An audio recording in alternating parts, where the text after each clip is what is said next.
Hi guys, and welcome back to the wood turning section of my YouTube channel. Today we're in the shack again, or as I prefer to call it, workshop, because it makes me sound more important. And I thought I'd continue with some of the tips, hints and tips for wood turners. Basically, I showed you a few hints and tips on the preceding videos, and last night in bed I was thinking to myself and I came up with a few others. So let's get started. First of all, you saw me using this to use as a spindle lock holder downer yesterday, or in the preceding video I should say. If you've got any old knackered small screwdrivers, grind the ends off them,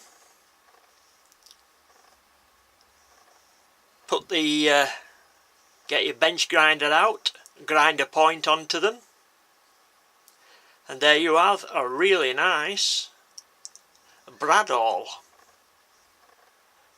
I hope that's the right name for it. Basically, it's a tool I use for marking centres of spindles and ball blanks and such. With it being a screwdriver, a decent quality screwdriver, it is of course high carbon steel, so it tends to stay sharp for literally years.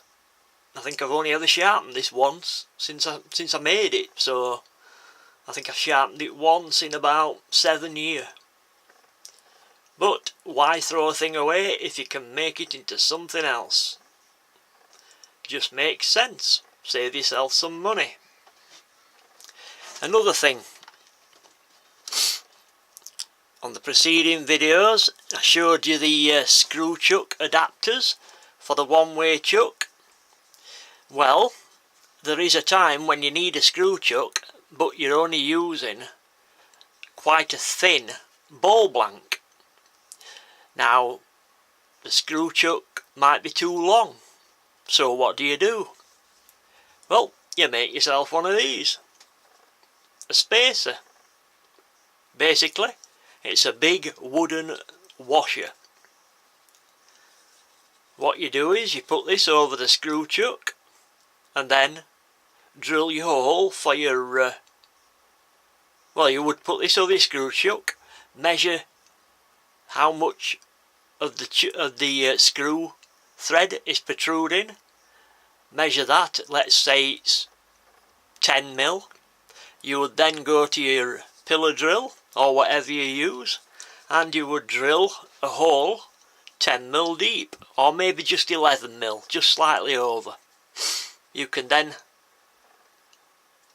thread it on in the normal way, and you've got a nice screw chuck there with lovely deep threads holding it securely, but it's, you know, you're not wasting a load of wood. I've been using this for years. Once you've made them, they last forever virtually. Just coat it, just give it a good old coat of linseed oil, and it ain't gonna rot or anything. Work brilliant. You can do them in different widths if you if you like.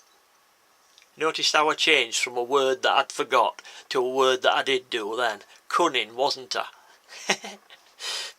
Yeah, you can do them in different widths, guys, and so that, you know, you can put different widths ball blanks onto them. I mean, literally, you could have a fairly thick one that only takes a couple of threads into the ball blank. It would still hold it firmly, because you've got this surface area here which is working on the ball blank. when you use a screw chuck, it's not actually the screw thread that is doing most of the work as such.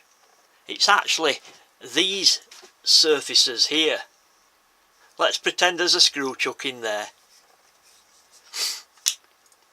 and they'll be tightened down obviously onto it. Well, it's not the screw chuck threads that are doing most of the work. It's actually these surfaces here, these mating surfaces here. These are, you know, the surfaces that come into contact with your blank. They're what's doing most of the work. The thread is there just to sort of pull it tight down onto these surfaces.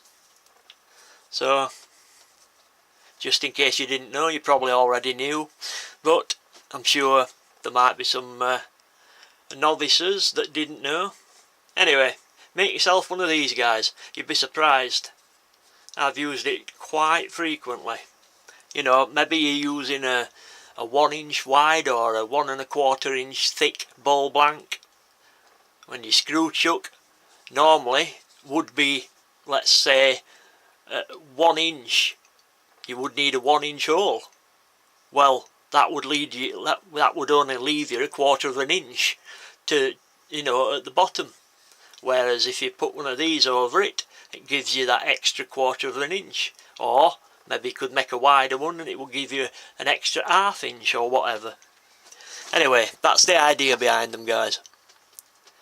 Right, next up, a simple thing. If you get cutters for your machines, this is not really a wood turning issue, because most of our cutters tend to be high-speed steel or tungsten carbide. But if you do get cutters and you store them in the packaging that they come in, what I generally do is I remove them, wrap them in a paper towel, put them back in to the little plastic storage sleeves, and then spray in some PTFE spray. The PTFE spray then impregnates into the paper towel and ensures that the cutter is protected and isn't going to deteriorate or rust. Some of my cutters from the other machines have done a similar thing, and some of them have been stored for 9 years and they're still not gone rusty. And basically, I'm in a shed in the winter, especially when you first come in, the condensation from your breath, it gets everywhere. You know, it saturates everything. So that works as well. Wrap them on. You might think, oh, just drop them in and spray them with PTFE spray. Yeah, but then it just pools at the bottom. You're not getting the best effect from it.